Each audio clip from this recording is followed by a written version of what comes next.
We welcome the Aztec Bookstore. They're gonna share some information about recommended materials for students and we'll have an opportunity to address some concerns. Let's see, is Todd and I think Ayana are on Zoom. oh, okay, great. So I'd like to ask you all to please introduce yourselves and then please go ahead and share. Sure. I'm Kathy Brown. I'm the Director of Campus Stores and Licensing with Aztec Shops. I'm Ben Compton. I'm the General Manager of Course Material for Aztec Shop. I'm Todd Summer. I am the CEO of Aztec Shop. And I'm Iana Castro, and I am the Chair of the Bookstore Advisory Committee. Thank you all for joining us today. All right, I'm going to start. This is Todd, and I'm just going to start with a quick overview of Aztec Shops, and many of you probably already know this, but just for clarification, in case some do not. We were founded in 1931 specifically to provide essential services to students. As an independent nonprofit auxiliary of San Diego State University, our mission is to serve the university community with proceeds directed back to support the university. Aztec Shops primarily operates campus stores, dining services, and has real estate holdings adjacent to and near campus. The majority of universities contract out operations to for-profit companies that are not tied to the university. As a nonprofit supporting SDSU and only SDSU, Aztec Shops' independence allows us to be fully tied to the campus mission and strategic priorities. We thank everybody for having us here today. And I know we have a specific issue at hand, and I will pass it over to Kathy to get into that. Thank you. Thanks, Todd. So I'm just going to give a brief summary why we're here. Back in August, we had a concern brought to us by a faculty member of bar charts that were listed on students' book lists. So a lot of people don't know what bar charts are. These are study aids. They're laminated study aid for different courses that students purchase to help them, like a cheat sheet to help them with the classes. It's merely a study aid. The concern was brought to us because the study aid was listed on the student's book list where the courses were listed. So when we looked into it, and the concern was that the bookstore shouldn't be recommending materials for the faculty's course. So it was brought then to the Bookstore Advisory Committee when we met, and Ayana, jump in any time if you'd like, when we met to discuss it, because it wanted to be discussed within our Bookstore Advisory Committee. And through that meeting, what was determined was, one, we were going to remove that from the faculty's book list. And what we also discovered is when we transitioned to EA, these study aids, instead of being at the bottom as called additional items, it had moved to the top to where it was listed kind of near the faculty's course material that they adopted, which understandably, I could see why they didn't want it there, because it does look like the faculty is recommending this product and they're not. So we decided that we were going to remove it from the professor's book list and from her course. And since then, our IT department has done programming and moved it where it has been for the past, I don't know, 25 years. One of the other concerns that was brought up, and there was about a 30 chain email that went on about this, that we're making money on this, and the bookstore is taking advantage of students. So it was asked of us about sales data, and the sales data that I had, and we did it from January through this fall semester. And we generated $15,000 in gross sales, and the bookstore made $2,300. We make about 60 cents on each of these digital products, as now they're available digitally. And that was one of the reasons with equitable access why we had to do some new programming. So that in a nutshell is why we're here today. And Ayana, if you want to add anything, please feel free, or we can open up to questions. Yeah, I'll add a little bit. And so, yeah, the concern was brought to the Bookstore Advisory Committee. We discussed it. This is an issue that's only occurring for the first time this semester in the fall because of equitable access. And we thank the faculty member for bringing to our attention that this was happening. And so We discussed it. It only impacted less than 5% of courses. So this isn't a widespread issue. And it was an issue with that IT is addressing. And so it's not going to happen again. And so these bar charts, they're not going to be tied to any specific course or any specific instructor. I think. And you just reminded me, we also limited these now to we only carry 25 in the store now. So this was our top 25 bestsellers over the past at least 10 years since I've been there. We used to have maybe 40 of them. We pared it down, especially since we were going digital, getting rid of some of our inventory. So it really was the top, I think it's the top 20 actually, that we offer online to students through Equitable Access digitally, or students can come into the store and get a print copy if they'd like. Questions? Continued concerns? Okay, there's a hand up. Senator Adams, you're recognized. Yes, thank you. So you're still going to be recommending these though. You're just putting them in a different place. Am I understanding that right? Yes, we're still going to be recommending these and putting them back where they originally began at the bottom of the book list as an additional item. And what's the rationale for recommending materials without informing the instructors that the material is being recommended? I can't even say there's a rationale. It's just something that the students over the years have found useful. And it's something a practice that's been going on at least since I've been there. And if the students find something that is useful, we continue to offer them to sell it to them. And how do you know the students find it useful? We only look at our sales history, and that's how, I can't prove it and say this is how they find it useful. We just know by our sales history that those are our top sellers. So I'll just comment that I would just comment that I think that faculty should be informed that these are actually being recommended for their courses. I mean, you can recommend them, but faculty should know that they're actually being recommended. Thank you. Thank you. Thank you. Senator Somé, you're recognized. Yeah, I have a quick question. So maybe this is for Todd. To what extent the bookstore and the organization of the bookstore and Aztecs, is related to any of the policies that the chancellor's office is kind of imposing on us, or they are kind of working with in terms of these? I know this issue is kind of like statewide right now. And I know faculty are unhappy about, faculty not being involved in the decision-making process in general about what bookstores are doing. So I'm just wondering to what extent you're tied to any of the policies that the CSU is imposing on campuses, since you're a somewhat independent unit. And I think that's kind of like my question. Well, we follow all of the chancellor. This is a question for Todd, I think. I'm sorry. Well, I want to clarify, and thank you, Aniko. I want to clarify, we're independent, but we're tied to the university because everything we do goes back to the university. I'm not aware of any policy specific to materials that we're going to list as just additional items. I'm not sure that's actually going to say recommended. I think it's just going to say additional items. Mm-hmm. There are directives to lower cost materials, and we are following all of those with the Equitable Access Program, supporting OER, supporting the library and offering resources to students through the library, which costs less. So we're doing all of that. And those are the things from the system that I am aware of. Okay, great. Thank you. Okay. Thank you. I'm going to interrupt our process for a minute and acknowledge co-chair of the CCE, Camper. Just want to let everyone know 5 more minutes for voting. So for the vice chair position. Thank you. Senator Herman, you recognize.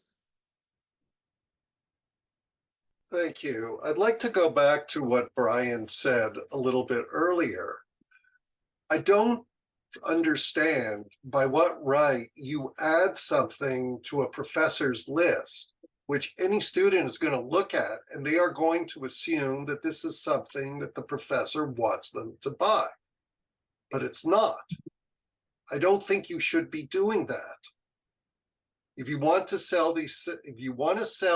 these items separately, that's fine. But the only thing that should be, the only books, the only materials that should be in the book list would be materials that the professor has assigned, not anything from the bookstore. Thank you for your comments, Senator Strauss-Cobb, you recognize? I'm sorry, I would like a response to that. Well, we'll give it to you in just a moment after Senator Strauss-Cobb gets to speak, and then we'll have them respond at the end, if that's okay. You have only a few more minutes left of this session. Go ahead. Okay, this is Dr. Stoskov. I just think this is highly inappropriate and it should never occur. It is not the place of staff or administrators of the bookstore to decide what I just want my students to read or not read. In my field, there are a lot of different camps on certain things, and not going to put up a book that argues against the way I feel about what I know in research. And that could very easily happen. And I just, you are not the academics. We're in control of our courses. It's one of the last things that faculty actually have control of is our classroom. And I just think it is just totally presumptuous of you to think that you should have some input into what we have our students read for our courses. I'm against this. I think we should vote on it. I think it needs to be a no-go. That's all I have to say. Would you like to respond or? Sure.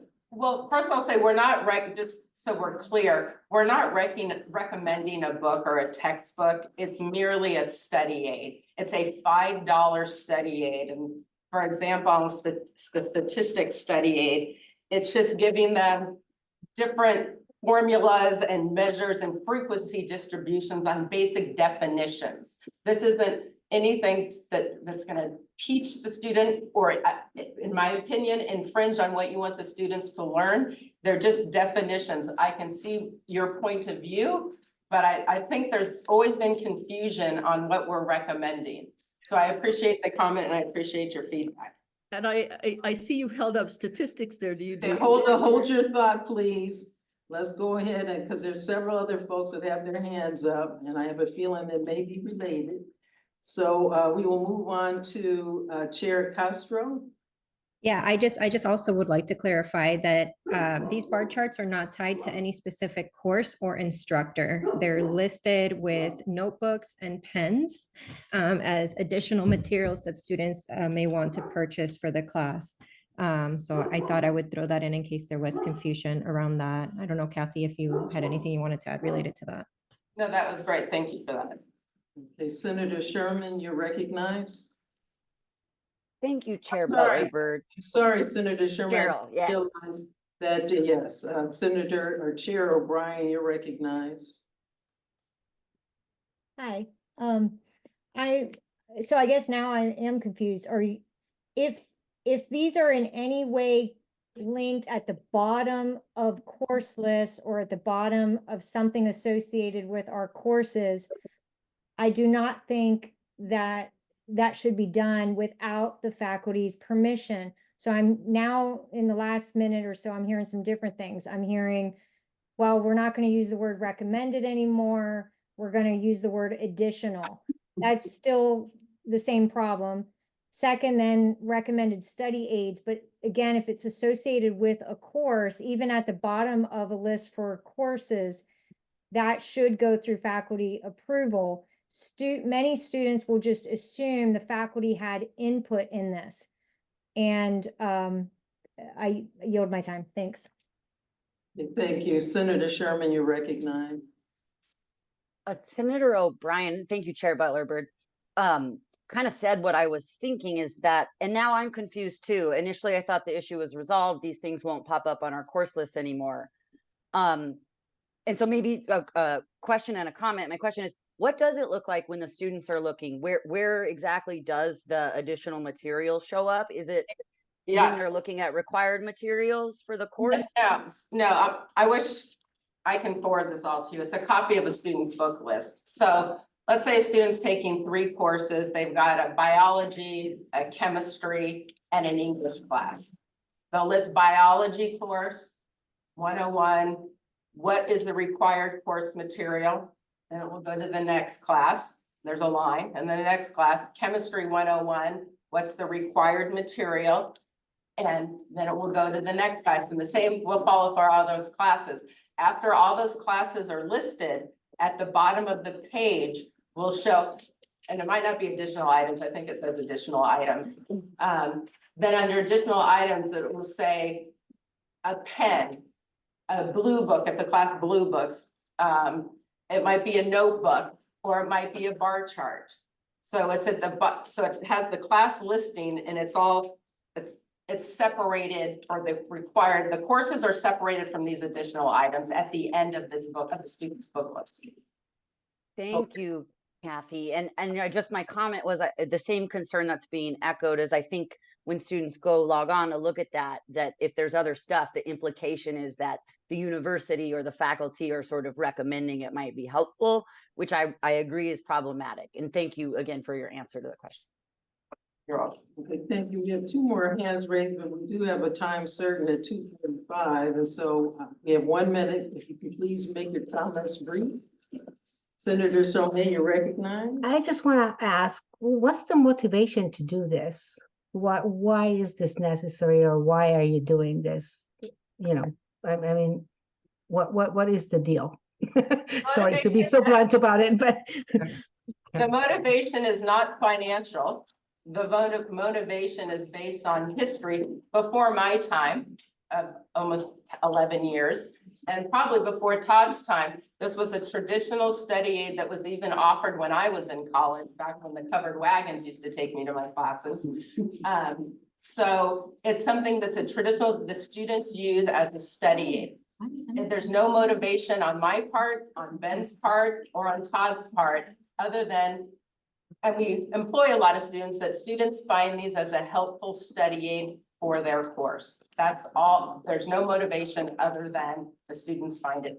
And I would like to add, if I can, that if we were to not do this, the students who want these items are going to find them somewhere else. Yeah, we're not the only place they buy bar charts. They buy bar charts. I got it then. Thank you. Thank you. And so the final comment, Senator Herman, you're recognized. Thank you.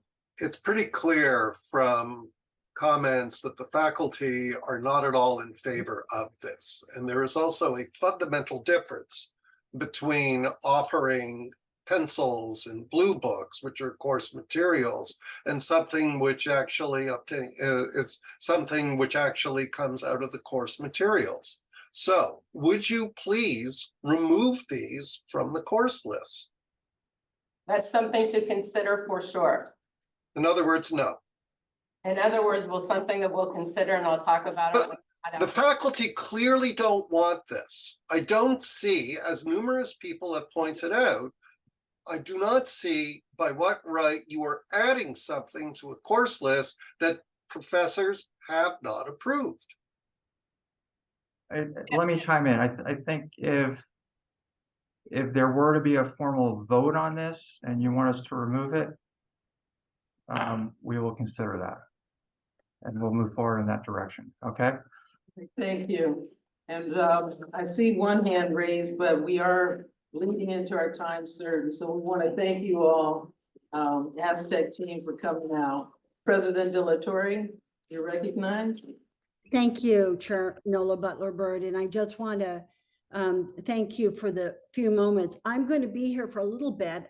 I am actually on medical leave. I just had knee replacement about 10 days ago, so I'm somewhat limited in my mobility and my ability to sit for a long period of time. So I want to be brief enough to allow for some questions, but also would ask for your understanding that I may not be able to stay as long as normal. So first of all, I wanted to tell you that I know this has been, we've had many, many successes, but I also want to start with the challenges. It's been a challenging year. We've had to deal with, obviously, the ongoing war between Israel and Hamas. We've had the cost of living challenges. We're still in the throes of collective bargaining.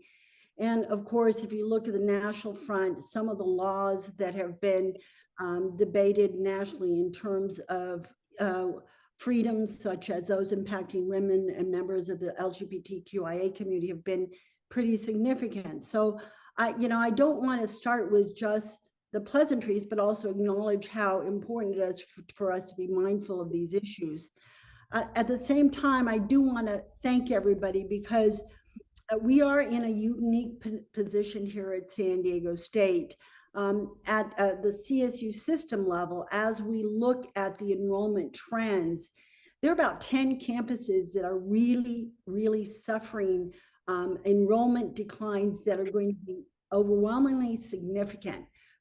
I would say from a decline from a 5%, that doesn't seem a lot, but it is quite a lot, to some campuses that have had base enrollment declines of 40%, which really means a restructuring of those campuses when you are dealing with those.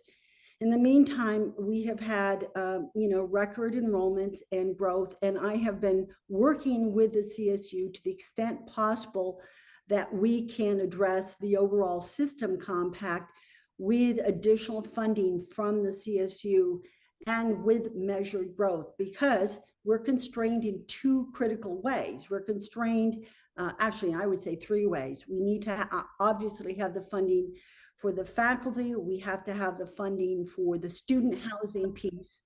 We also have to have the funding for the facilities that we have here in order to address demand. So how we grow will be very important, and Stefan will be working with deans and department chairs as we work with the chancellor's office in moving forward.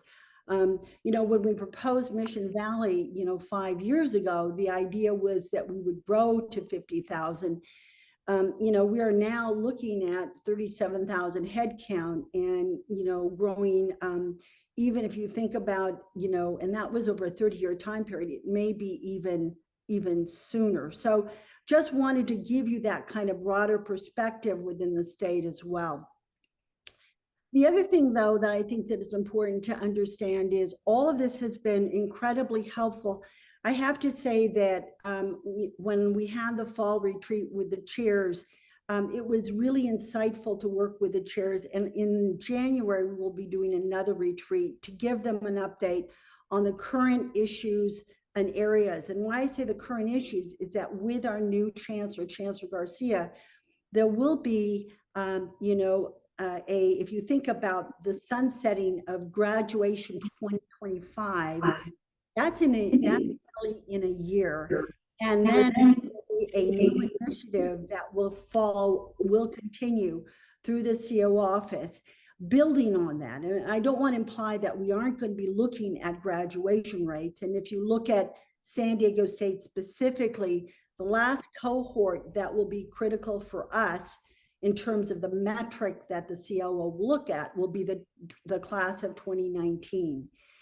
Why that's important is that, for us, because our graduation rates are relatively, high, we're going to have to look at things in terms of, working with departments, but also looking at students who've left our campus, because that's going to be important to see if we can bring them back in order to meet the target for the overall final system goal.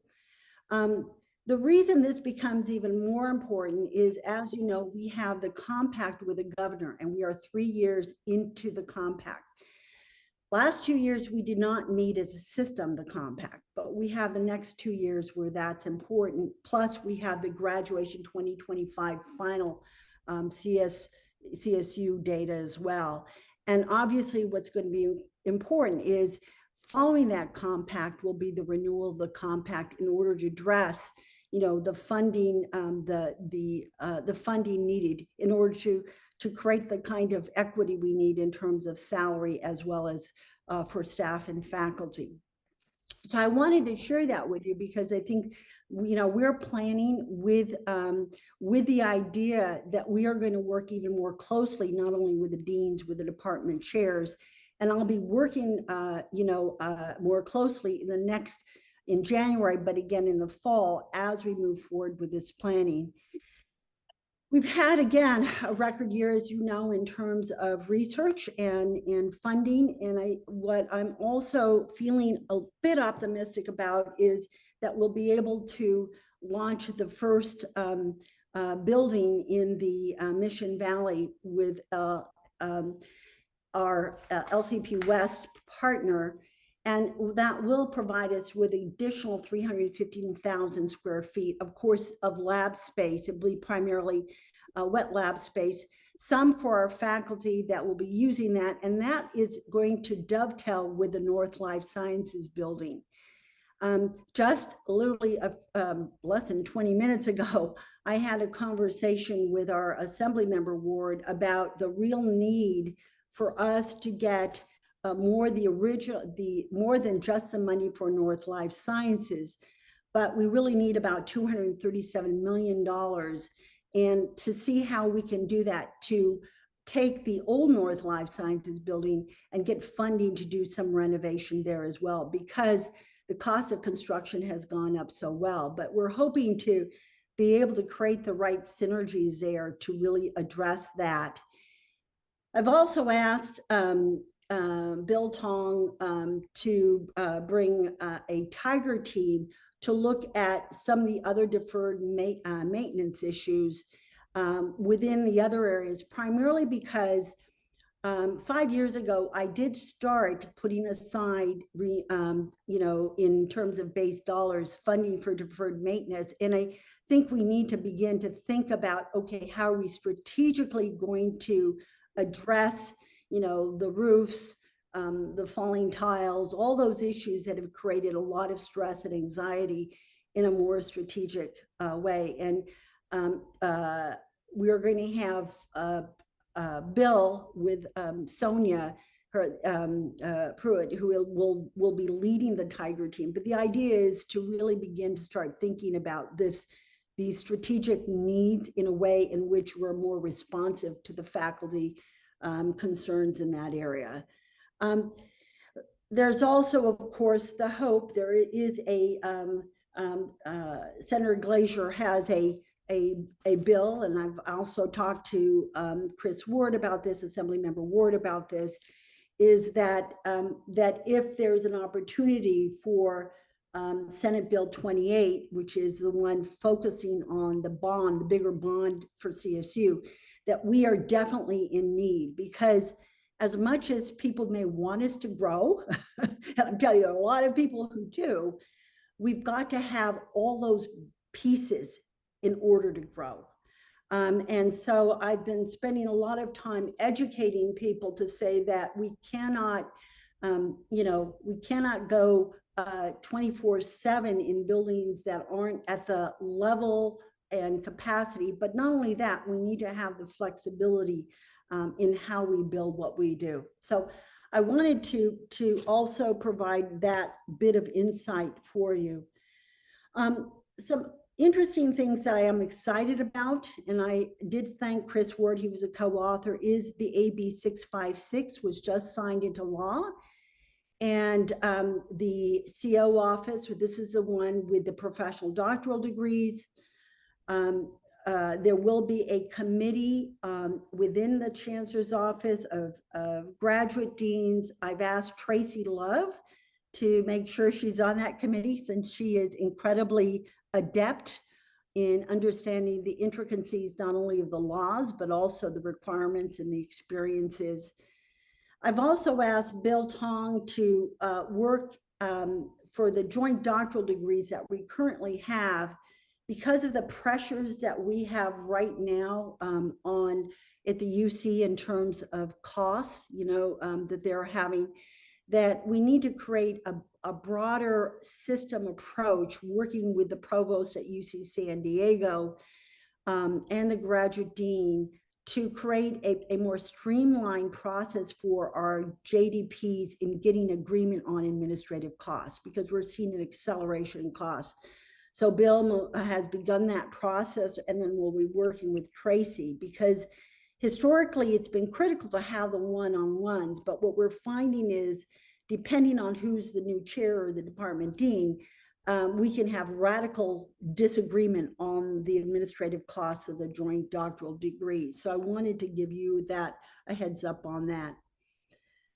Other important areas that are important that have been clearly in the forefront is a need for faculty housing for our incoming faculty, and also some of our staff and many of our staff. We are losing out in some instances where a competitive offer is not competitive because of the cost of housing. So I've asked Agnes, as we move forward, we need to begin to think about some short-term and to work with Bill and to develop a Tiger team. We've done focus groups, but I want a more robust strategy in order to address this issue of affordability, with a goal that our faculty should not be paying more than 30% of the rent of their salary on rent.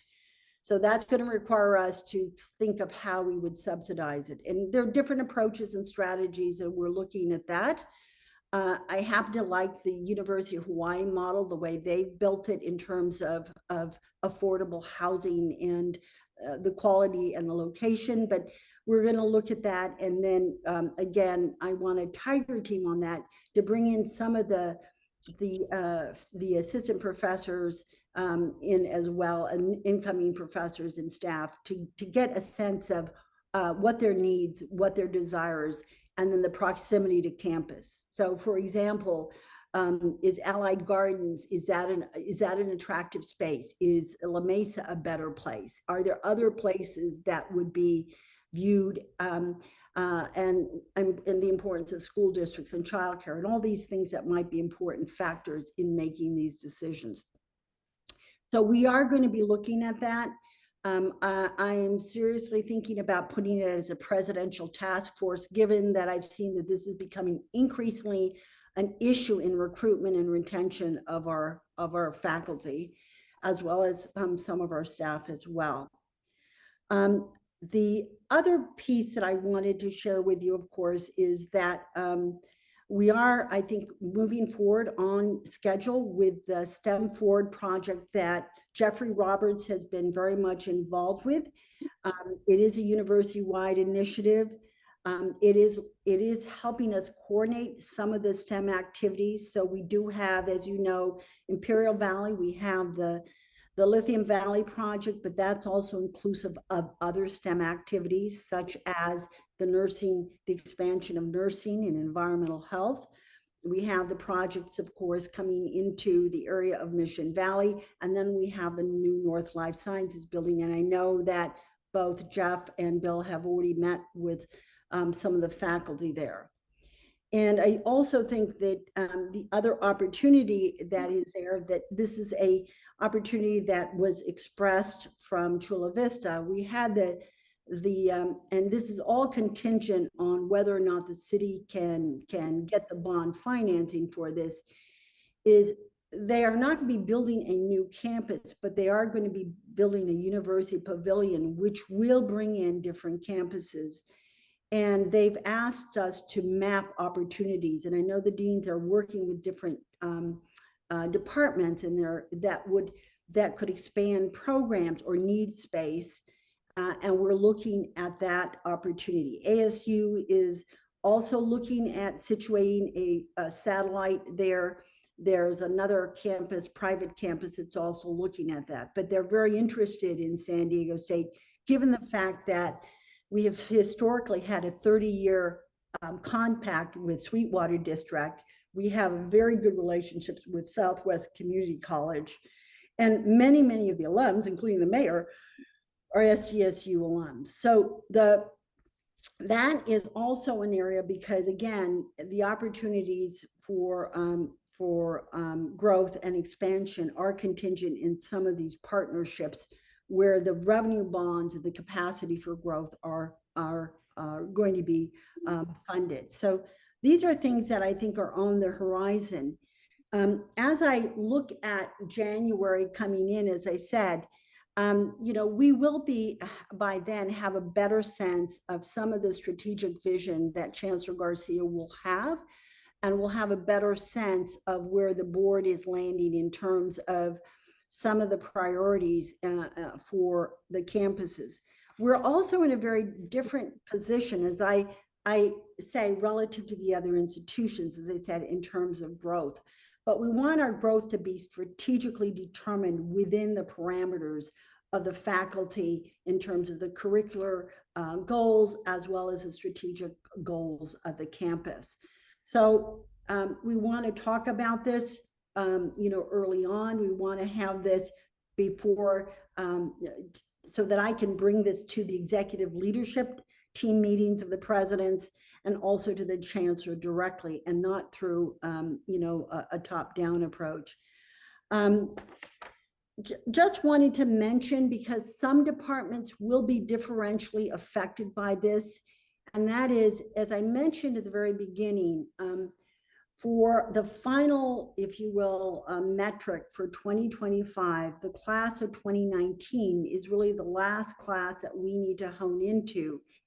And for us at SDSU, in order to meet the metric re-enrollment, the re-enrollment strategy will be very, very important.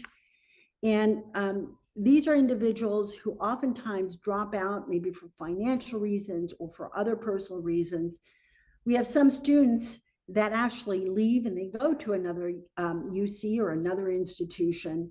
But what we're hoping to do is to take, particularly our first generation college students, give them the advising and mentorship that they need and support, and work with faculty advancement and student success in order to help them return to SDSU and graduate.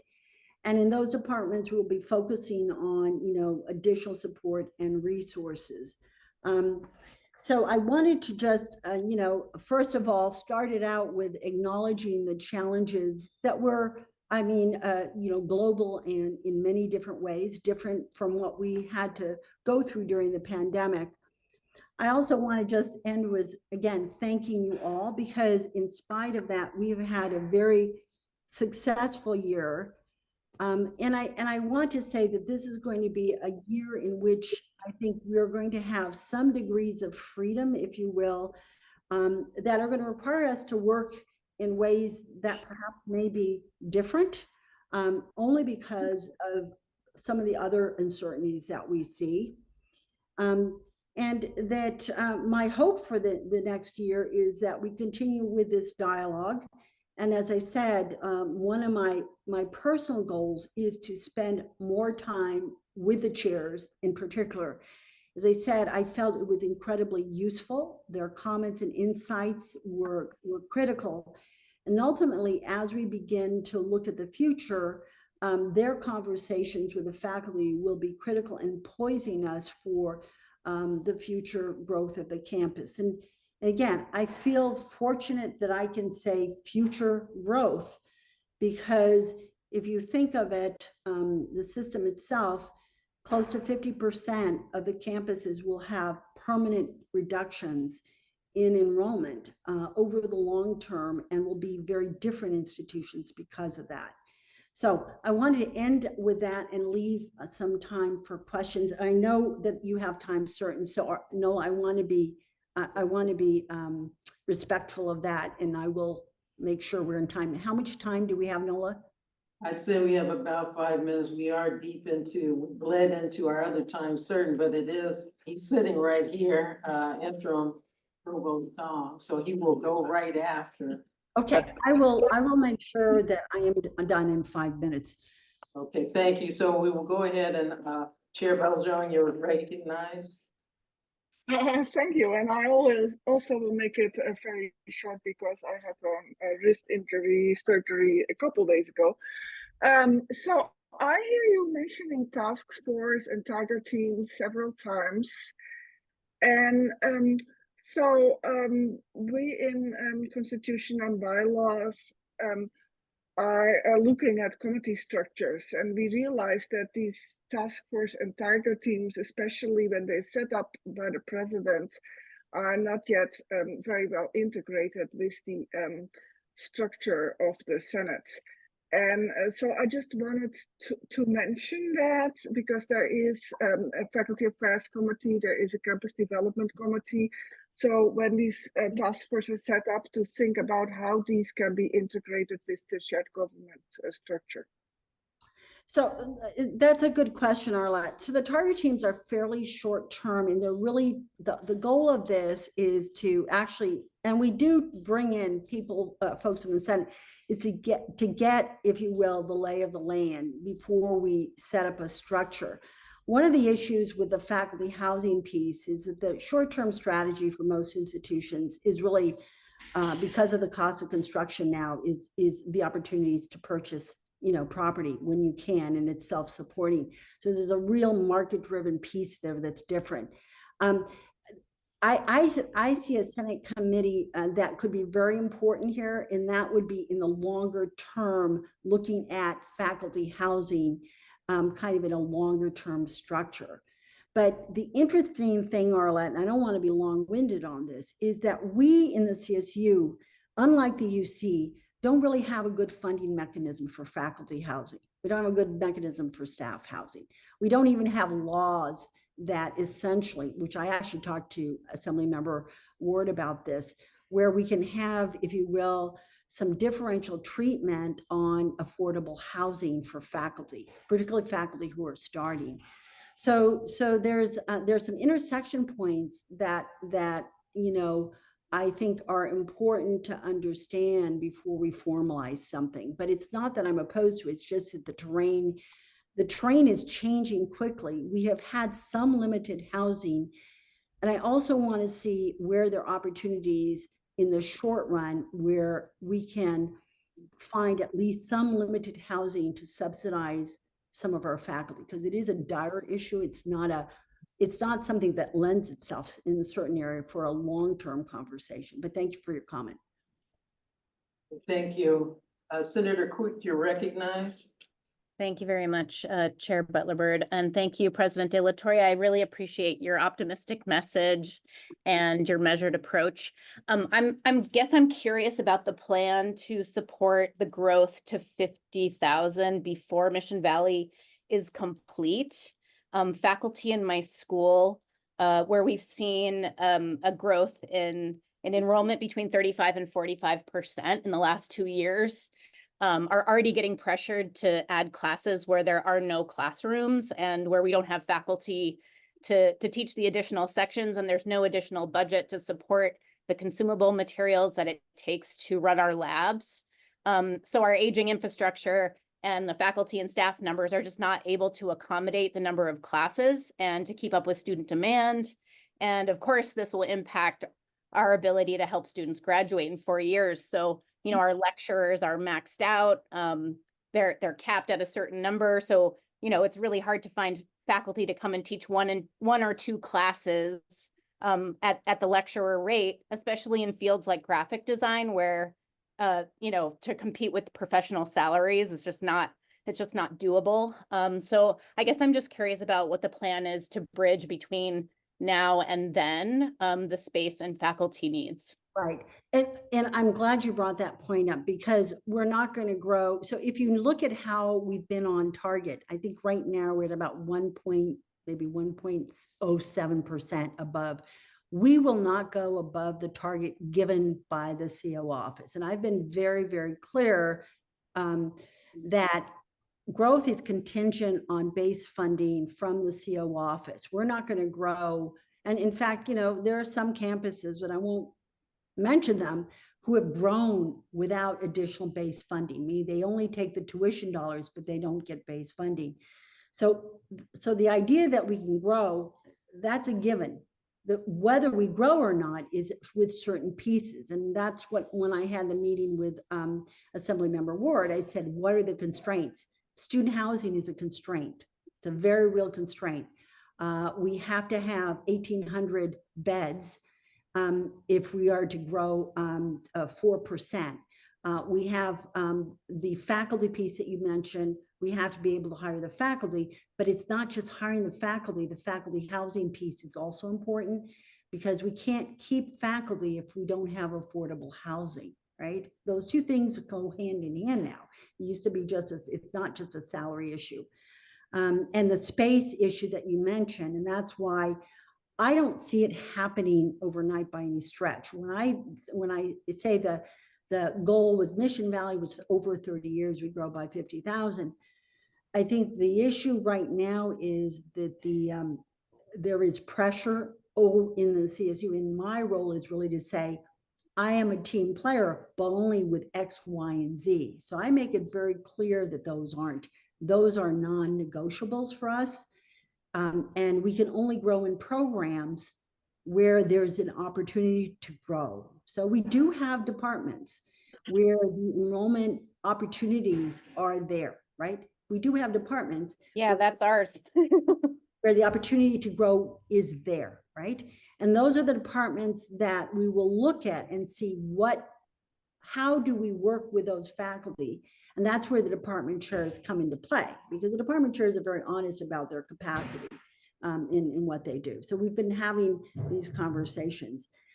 I haven't made any decision to increase at all, other than the fact that I know that unless there are dollars associated with it. So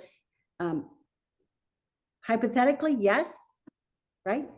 Reality is certain boxes have to be checked in order for us to say yes. And ultimately, yes has to be one in which the chairs, the deans, the provost, and then all of the other issues dealing the ancillary support that is critical for our students. Because unlike the other CSUs, what we're finding is more and more of our students want to live near campus. It is in the last 5 years, there has been a culture shift of interest living on campus, which has overwhelmed us. And that is really when students are coming here, even students who live within San Diego County. So it is a preference, but that students have, but it's also a reality in which they consider that they should have that support here that we're working with as well. But thank you. So Provost, Interim Provost Tong, you're recognized, and then we will move to Director Spurts. She'll go right after. Thank you. I'll be quick. I have 2 quick items to update. For the enrollment estimates for spring, we're looking good, and it's still ongoing registration, and we're running ahead of previous years compared to the exact time, and we're trending towards the target. And we're shooting for, we always try to project around 1.3, 1.5%, just to be safe. So we're there right now, including some of the fall and spring semesters. Right now, we have received a record number of first-time applications, more than 90,000, and that is the most in the CSU system. And unlike last year, we had, when you remember, we had some issues. Our graduate applications are running significantly ahead this year. It's now sent to the departments and programs for their early reviews right now. And they also have additional deadlines and other things they're collecting. So hopefully by January, we're all set. But we are way ahead of last year. So we're coming out of people solve issues right now.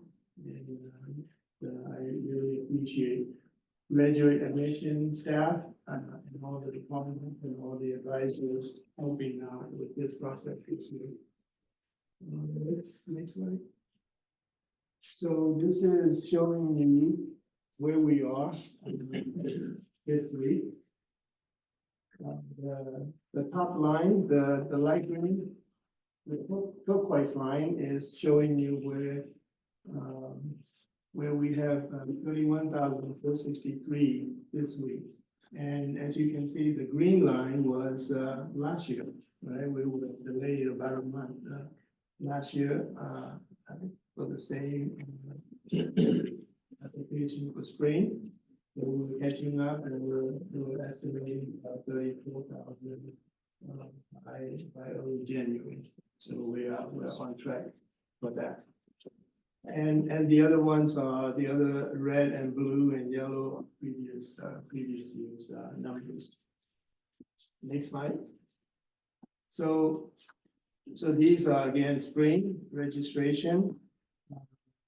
For broken down into different colleges, and the school is about 80.2%, but that will change as we get closer to the first week of the semester.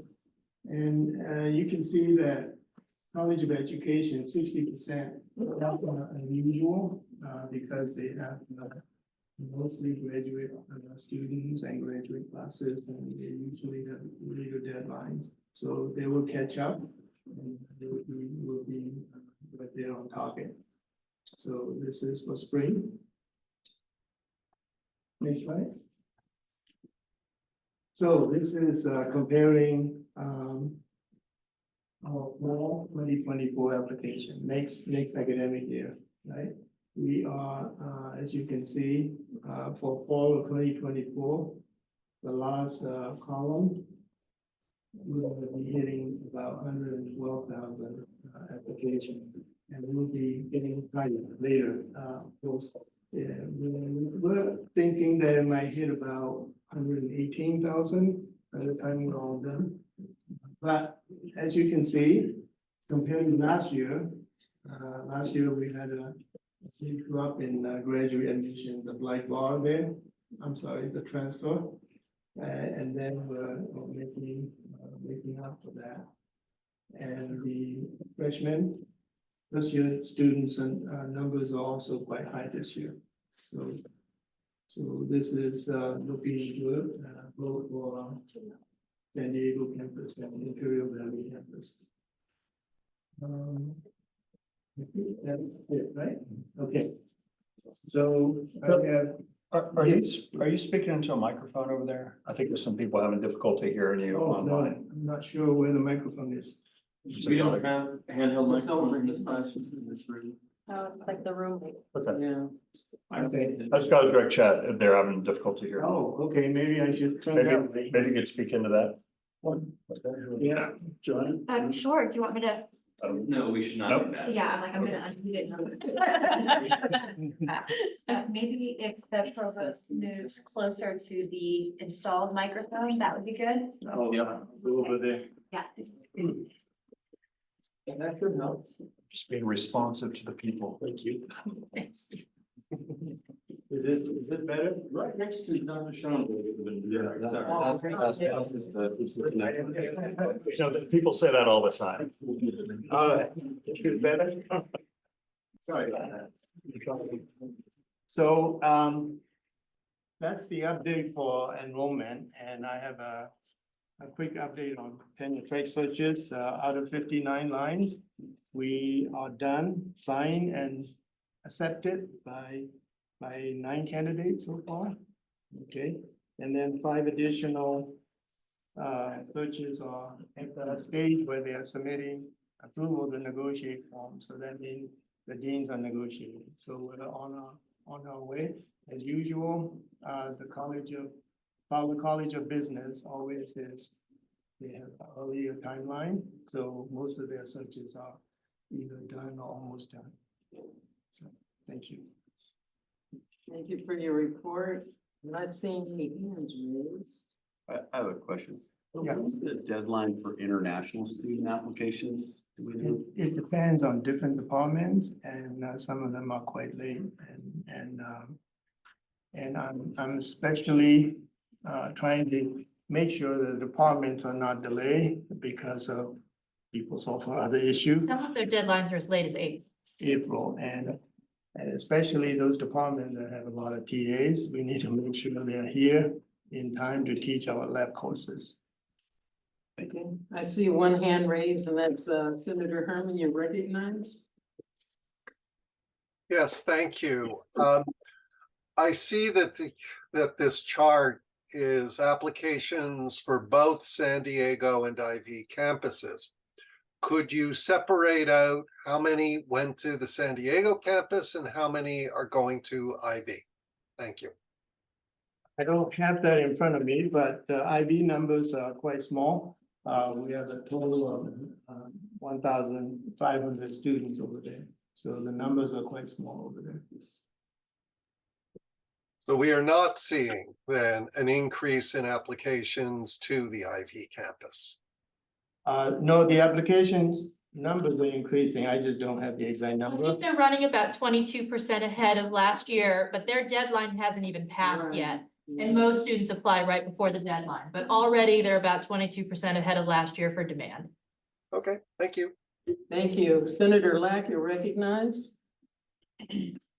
Thank you. Professor Tong, Provost Tong, can you confirm that of the 59 searches that are underway right now, that we're only gaining 11 new faculty lines? Right, as I mentioned, I think one of the previous meetings, yes, 11 net lines. Thank you. I'm not seeing any other hands raised.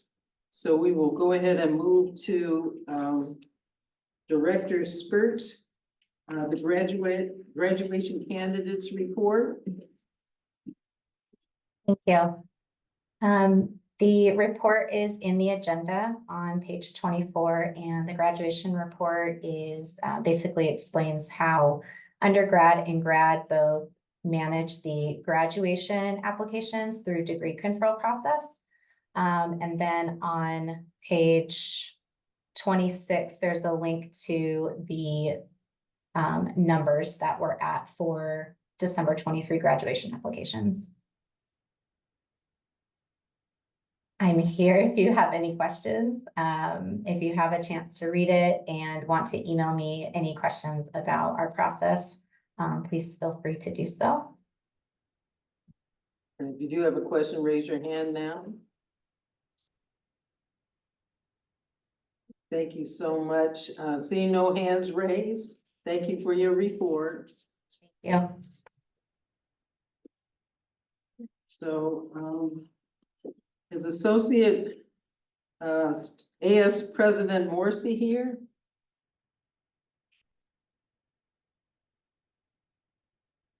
Oh, Melvin, you're here on his behalf. Please go ahead and share the report. Yeah, of course. Sorry, Tar couldn't be here. Obviously finals time, so he's handling business right now. As far as, I guess, starting off the report for associate students, just kind of wrapping up the year on our side. Super excited for some things we have to come next year. Career Advantage is set to kick off next spring semester, and we're looking forward to our partnerships with career services and other campus entities. Our Aztecs Rock Hunger Reveal is January 22nd in the Student Union from 11 a.m. to 12 p.m. So we welcome everybody to show out and see the money that we were able to raise to fight food insecurity this year. We'll be having a Your Voice Matters push week starting February 26th. Your Voice Matters is centered around student advocacy and empowering student voices, giving students a chance to have their opinions regarding campus issues heard. Rock the Vote, our civic engagement voter registration drive, will continue into next year and trying to amp up our outreach to students and making sure as many students are registered and as educated as possible in preparation for, again, upcoming elections that are set to take place in 2024. We're continuing, especially right now during finals week, where times gets pretty stressful for students and honestly everybody on campus, but continuing to push a variety of resources for students, including mental health resources, as well as resources to fight food insecurity. As was mentioned at our last meeting by Tariq, we are continuing to do our best to support our students that have been affected by the Israeli-Palestine conflict. We're doing our best to provide students with the proper resources they need, as well as connecting them with relevant administrators and just reaffirming that campus and our AS buildings and facilities are all safe spaces where students can come to share concerns and, I guess, work as a collective to address any concerns or issues that they have on campus. With that being said, I guess we wish all students the best of luck on finals, and we hope that all the faculty, administrators, and everyone here has a great holiday season. Thank you. Senator Kelly, you're recognized. And we will share your items on the screen too. Okay, thank you. Great. And I'll just say when to change slides. All right, so yeah, thank you for giving me this opportunity. I presented this as the SEC, and I really think this is an incredibly important issue it's been a huge problem for many years and it's growing into really a crisis.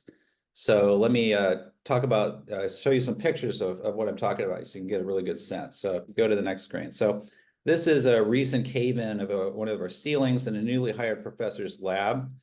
Just want to make clear that this is all this stuff here coming through are water leaks from pipes, broken pipes. The infrastructure has been decaying for decades now, and it's becoming a real issue for these new faculty who are trying to get their stuff off the ground, really trying to get tenure and trying to do research and all the students they have. Go to the next slide, please. This is the same lab a few years ago, showing this is a continuous problem. These are buckets that are filling with water.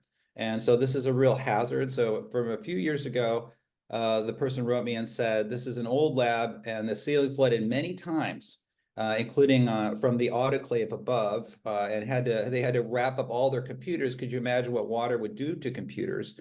But then you have to remember that these are laboratory areas where you have water on the floor and electricity. So it becomes really quite dangerous. And furthermore, he had to spend $10,000 of his own money repairing the compressors from fans. He still has broken equipment that he's trying to repair from that. Next slide.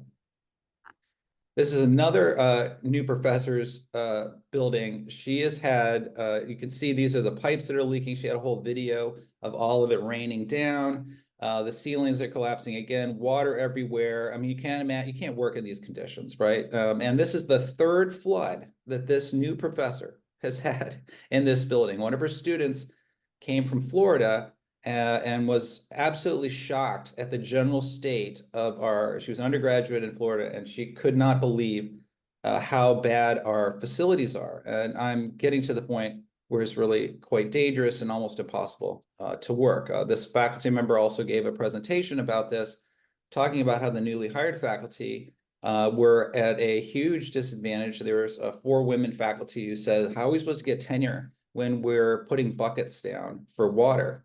And our students, and nothing can get done if this is broken. So next slide, please.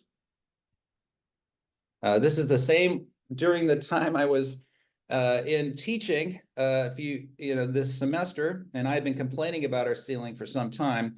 I heard this really loud noise, and I thought somebody had dropped their laptop. It turned out a metal plate had fallen from the ceiling and slammed down onto the ground. And then I looked up and I saw, oh, there's 2 more plates right above my head.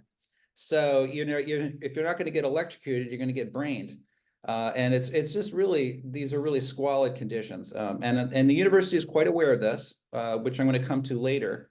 There's plans to build a new building, but let's continue with the slideshows and I'll talk about that. All right, here's just after that happened in another building next to us, South Life Sciences, which also is decaying quite readily. This is the ceiling that came through, and this is right where a student was sitting. So it just collapsed after this professor's already had this room fixed. So you can see it's really it's beyond just squalid. It's really dangerous. These are health and safety issues that we're dealing with. Next slide, please. All right, so the plan is now to build a new building. And this is something that we've been trying to get on the books for some time. Unfortunately, the new building is going to hold at most 2/3 of the faculty from one of the buildings that is decaying. So that means it's probably going to be more like half the students, although they say they'll be more efficient, which means packing us in tighter. And I could see that might be the case. But it leaves the question and begs the question, where do the rest of the faculty go? And what happens with our other 2 buildings, which are rapidly decaying? And third, we have to live there for 3 or 4 more years, even the people who are moving. All right, so this is PS, Physical Sciences, South Life Sciences, and we understand that there are many decaying buildings across the campus. But we do think that there is a serious danger of injury, of all the electricity that it has, all the water. It's a real problem. And we don't have any assurances that we're going to get any repairs to any of these other buildings.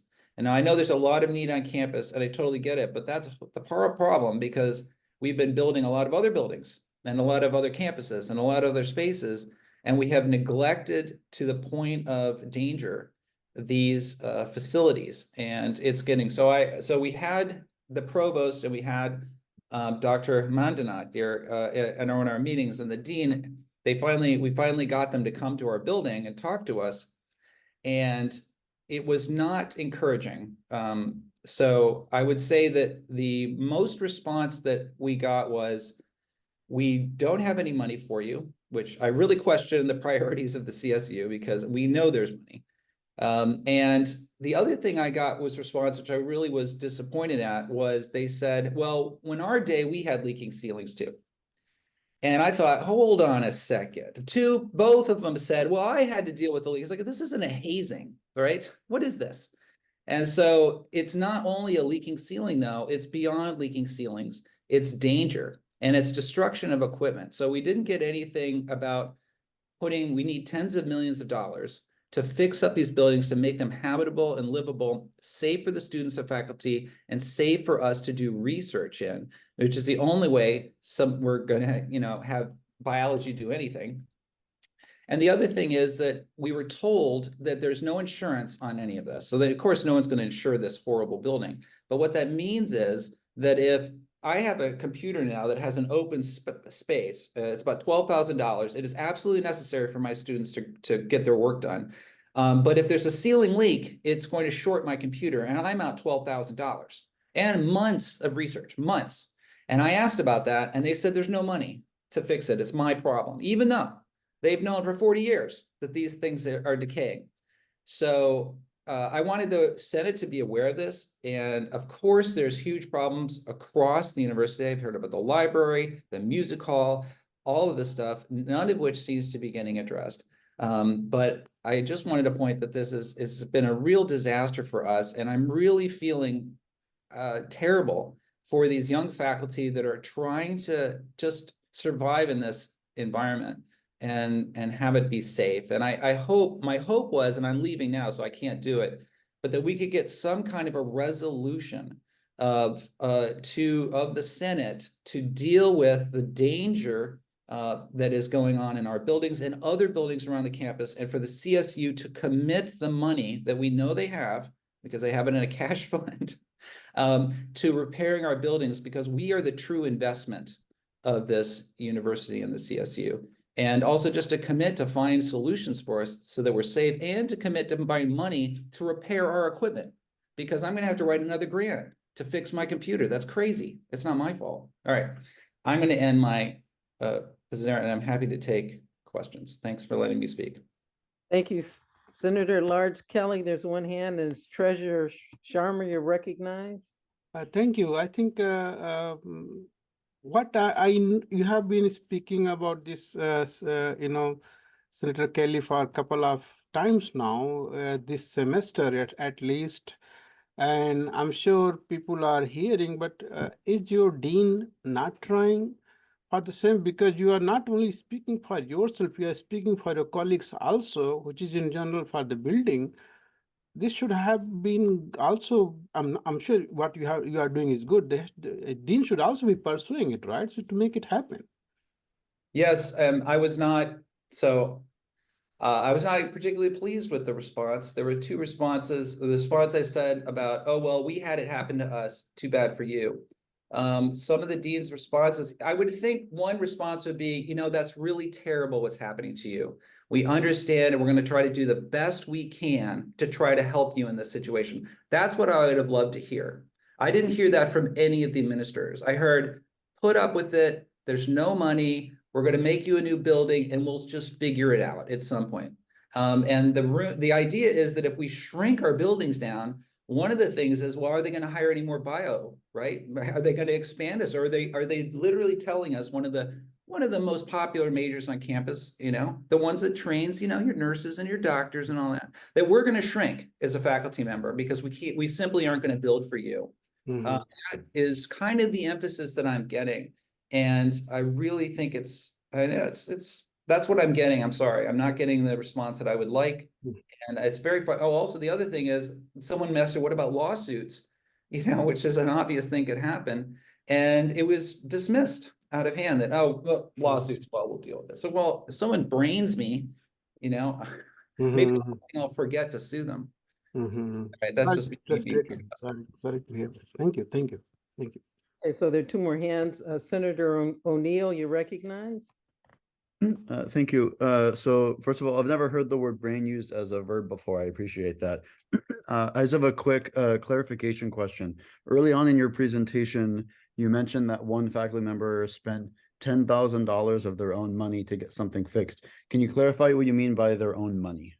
Oh, grant money. So they're expected to fix their own equipment. And I did ask Dr. Mondinot about it. I said, can you put aside a pot of money, say, and $100,000 for potential ruined equipment that we could get repaired?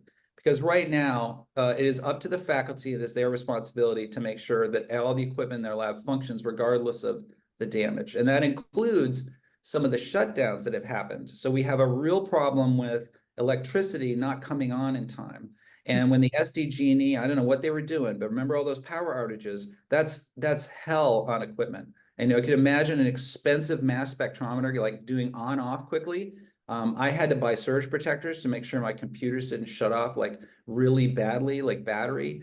And nobody has come and fixed our equipment. It's all been told that, you know, no one's offering anything to pay for any of those repairs, and they're not offering to pay for water damage. And sometimes we've seen jets of water come out and students standing in ankle deep water fixing stuff. So it's just no joke. It just keeps happening. Thank you. Chair Baljean, you recognize? Yes, Scott. I mean, the biology department is one of the most research active on campus. There are many faculty with career grants that bring in a lot of overhead money and so on. Also, these are usually pursued actively by other campuses. Now, I know many faculty stay in San Diego because their spouses like it here, but when your husband comes complaining about a building home every night, and the spouse might be even willing to move elsewhere. So what is the talk in the building? Are you going to lose really good faculty because of this? We have, you know, not directly related to the conditions, but for the, you know, there's been several very prominent faculty with very large grants, hugely research active, that have left recently. And infrastructure was only one of many reasons. But as things go along and it gets less and less, we had one faculty leave because they just simply wouldn't fulfill her needs. And she went off somewhere and had $1.5 million grant that was immediately awarded. So yes, there's a huge danger of losing these faculty, particularly when you consider they're working in these terrible conditions and the cost of living is so extraordinary. And they're coming in with such a disadvantage. They're just being told, you know, put up with it. So I'm very worried. It's a very, that's a very good point. And I think we're going to lose some of our great new faculty. Okay, thank you. Senator Oroch, you're recognized. Yeah, I was along the lines of Senator Baljean. I was going to remind everybody we had record amount of grant intake last year. That should be a record amount of overhead. And my understanding is the overhead is meant to fund the overhead, right? The infrastructure.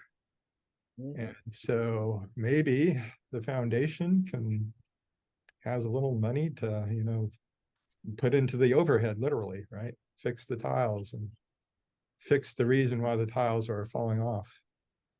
So that's something we should get going on.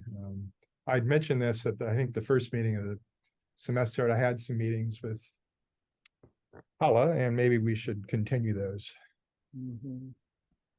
Yeah, I agree completely. I couldn't agree more, really. And it's, you know, overhead is one thing, but we are tasked with teaching our students in a safe environment. And our students are extremely important. They need to get their theses done. A delay of 6 months is tens of thousands of dollars in loans, and a career that gets postponed. And these are the things that there's a whole lot of reasons beyond just the dollars that we bring in. But in addition to that, you're absolutely right. We do bring in research dollars, and it's absolutely told by the granting agencies that they're supposed to be, part of that overhead is supposed to be for making it so that we can do our research. And what's fundamental to that? Not having a ceiling that is falling in. Thank you. Senator Sherman, you're recognized. Thanks, Chair Butler Bird. I guess it's kind of a question, but a comment. And Scott, thank you for this. And you've been speaking about, we don't have the support, the resources, the infrastructure to even do our jobs. And I'm just wondering, there's like a human cost to this too, I assume, like not only the students, being extended financially, but this is stressful and kind of toxic for people too. So I don't know, I guess I just wanted to raise that as well. Absolutely. And, the fact that they, young professors have to get up there pre-tenure and talk to members of administration and kind of begging them to help them, to give them extra time, to worry about the infrastructure collapsing. The one professor I talked about is really trying to, she has a whole bunch of tanks that she's got to get moving. And, it's really hard to get some of these organisms to grow properly. And so she's spending a time with that. And all of a sudden, oh, I got a flood I got to deal with, and another flood. And, that would kill me as trying to balance the workload and just trying to be a good mentor to students and say, I can't even get your project going. What am I supposed to do? So yes, that's very well said. Okay. Well, I see no more additional hands. We want to thank you, Senator Kelly, for continuing to bring this issue forward. And we hear your request for a resolution, and we will put that on our workload agenda for the spring. And we hope that you have a really good sabbatical, and maybe we'll get some good news by the time you come back. I really appreciate that. Thank you. And on behalf of all the students and faculty in the sciences and other places too, I know music it's been rough. It's been rough. So thank you. Thank you so much. All right, so we will now move on to item 6.2, our Senate Vice Chair report. Vice Chair Vasquez, you're recognized. Thank you, Chair Butler Bird.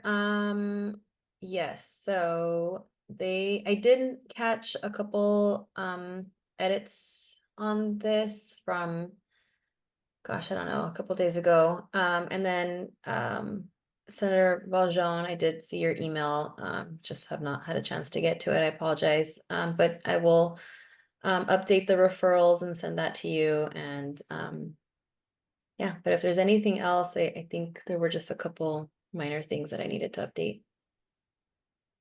Okay, and again, Vice Chair Vasquez, we want to thank you for doing such an exemplary job tracking and recording all of our referrals. We really appreciate you.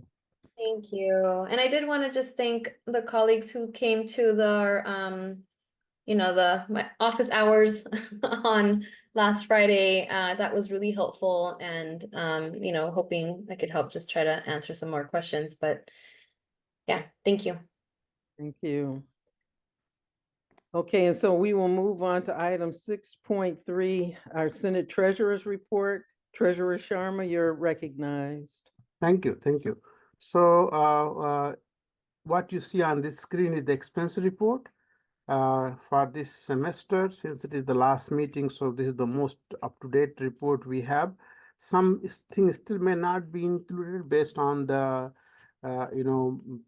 processing going on, but then also we have got the alternative assigned time compensation cleared, and the letters have been sent to the concerned members who can avail it. Okay, are there any hands or questions about the report?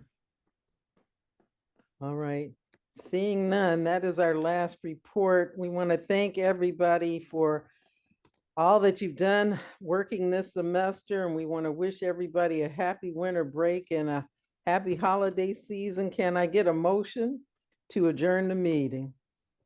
I move. In a second? Thank you. I don't think we'll have any dissent from adjourning the meeting. Take good care of yourselves, and thank you so much. We will see you in 2024.